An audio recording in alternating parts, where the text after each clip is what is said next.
আপনাদের সবাইকে আমার তরফ থেকে নমস্কার। আমি দেবরাজ বর্মন। হ্যাঁ, আপনারা এখানে যারা আছেন আপনাদের সবার ছোট ভাইয়ের মতো আমি। হ্যাঁ, তো আমার বাড়ি জলপাইগুড়িতে। বাকি জানেন আপনারা, ভোটে দাঁড়াইছি।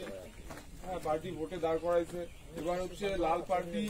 আপনারা জানেন এই কাস্তে হাতুড়ি তারার পার্টি, এটা আপনাদের পার্টি, এটা আপনাদের নিজেদের পার্টি। আপনি ভাবেন এই যে সিম্বলটা কাস্তে হাতুড়ি তারা, শ্রমিকের সিম্বল, কৃষকের সিম্বল।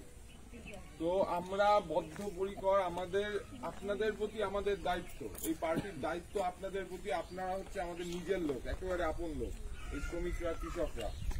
সুতরাং আপনাদের একটা কথা বুঝতে হবে, দিদি যেগুলো বললো যে আমাদের যে শ্রমিকদের যে দাবি, এই দাবিগুলাকে একমাত্র ওই দিল্লির পার্লামেন্টে এই যে নির্বাচনটা, এই ভোটটা হচ্ছে আমাদের কেন্দ্রের যে নীতি নির্ধারণ, আইন বানানোর নির্বাচন। সোজা কথা, এই দিল্লিতে গিয়ে ওই পার্লামেন্টে বসে যারা বসে এমপিরা, তারা হচ্ছে আইন বানায়। এখানে দেশ কিভাবে চলবে, দেশের কোন আইনটা কার জন্য কি আইনটা হবে।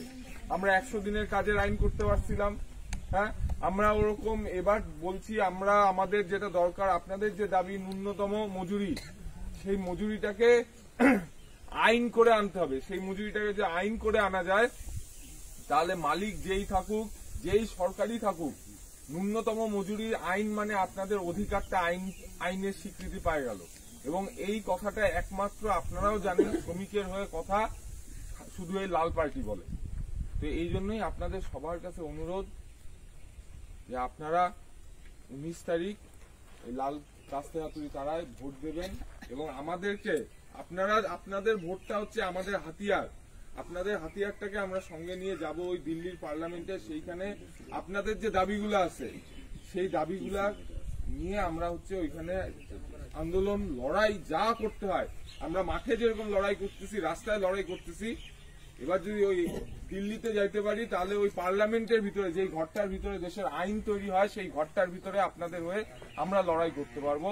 সেই জন্য দরকার আপনাদের সহযোগিতা। আগামী 19 তারিখ কাস্তে হাতুড়ি তারা ভোটটা দেবেন। আবার সবাইকে প্রণাম জানিয়ে আপনাদের সবার আশীর্বাদ কামনা করে আমি আমার কথা শেষ করছি।